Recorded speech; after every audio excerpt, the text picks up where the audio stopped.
18,000 அடி உயரம், -10 டிகிரிக்கும் குறைவான கடும் குளிர், செங்குத்தான மலை உச்சியில் எதிரி துப்பாக்கியோடு காத்திருக்கிறான். கீழே இருந்து வெறும் வெற்று உடலோடு ஏறிச் செல்லும் இந்திய வீரர்கள். 1999ஆம் ஆண்டு இமயமலையின் பனிச்சிகரங்களில் நடந்த இந்த வரலாற்று சிறப்புமிக்க போராட்டம்தான் கார்கில் போர். 527 வீரர்களின் தியாகத்தால் இந்தியா அடைந்த அந்த வீரமிக்க வெற்றியின் முழு கதையைத்தான் இந்த வீடியோவில் பார்க்க போகிறோம். 1999 பிப்ரவரி மாதம் அமைதியை விரும்பிய இந்தியா பாகிஸ்தானுடன் லாகூர் ஒப்பந்தத்தில் கையெழுத்திட்டது. ஆனால் அதே நேரத்தில் பாகிஸ்தான் இராணுவ தளபதி பர்வேஸ் முஷரப் ஒரு இரகசிய திட்டத்தை தீட்டினார். குளிர்காலத்தில் இந்திய இராணுவம் கார்கில் மலைகளில் இருந்து தற்காலிகமாக கீழே இறங்குவது வழக்கம். அதை சாதகமாக பயன்படுத்தி மே மாத தொடக்கத்தில் பாகிஸ்தான் ஊடுருவல்காரர்கள் இந்திய எல்லைக்குள் நுழைந்து .5140 டைகர் ஹில் போன்ற முக்கிய சிகரங்களை கைப்பற்றினர். மே 3ஆம் தேதி தாகி நம்சால் என்ற உள்ளூர் ஆட்டு இடையர் அளித்த தகவலால் தான் இந்த ஆபத்தான ஊடுருவலே இந்தியாவிற்கு தெரிய வந்தது. உடனடியாக களமிறங்கியது இந்திய இராணுவம். ஆபரேஷன் விஜய் தொடங்கப்பட்டது. மேல் பகுதியில் அமர்ந்திருந்த எதிரிகளுக்கு கீழே இருந்து தாக்குவது மிகப்பெரிய சவாலாக இருந்தது. பகலில் ஏறினால் மலையின் உச்சியில் இருக்கும் எதிரிகள் சுலபமாக சுட்டுவிடுவார்கள் என்பதால் இந்திய வீரர்கள் பெரும்பாலான தாக்குதல்களை பனிப்பொழியும் நள்ளிரவிலேயே மேற்கொண்டனர். இந்த போரின் கேம் சேஞ்சராக மாறியது நமது ஃபோர்பஸ் பீரங்கிகள். செங்குத்தான மலைகளை நோக்கி நேருக்கு நேராக சுட்டு எதிரிகளின் பங்கர்களை நிலைக்குலையச் செய்தனர்.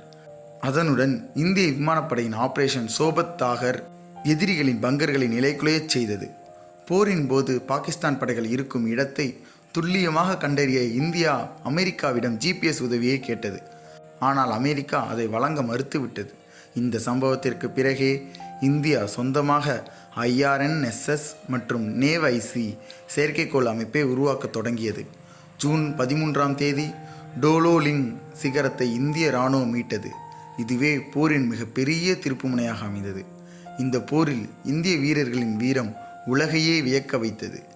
ஏதில் மாங்கே மோர் என்று முழங்கி எதிரிகளின் கைகளில் இருந்து சிகரங்களை மீட்டு தன் உயிரை தியாகம் செய்த கேப்டன் விக்ரம் பத்ரா உடலில் 15 தோட்டாக்கள் பாய்ந்த நிலையிலும் எதிரிகளின் பங்கரை அளித்த யோகேந்திர சிங் யாதவ், இந்திய இராணுவத்தின் துணிச்சலான பெண் அதிகாரிகளில் ஒருவர் யாஷிகா தியாகி நாட்டின் பாதுகாப்பு பணியில் முழு அர்ப்பணிப்புடன் செயல்பட்டார்.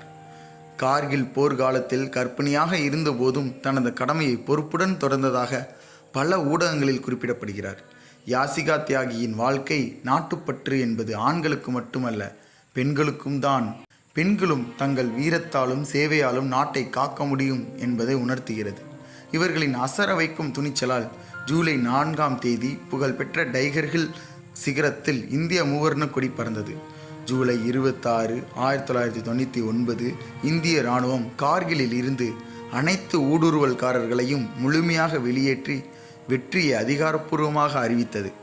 அந்த நாள்தான் நாம் ஆண்டுதோறும் கொண்டாடும் கார்கில் விஜய் திவாஸ்.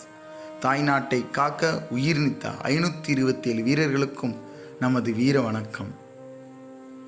இது மாதிரி தொடர்ந்து மறக்க முடியாத தினம் என்ற செக்மெண்ட்டில் நம்ம தொடர்ந்து முக்கியமான நிகழ்வுகளை பற்றி பார்க்க போகிறோம். பிடிச்சிருக்கவங்க இந்த சேனலை சப்ஸ்கிரைப் பண்ணிக்கோங்க.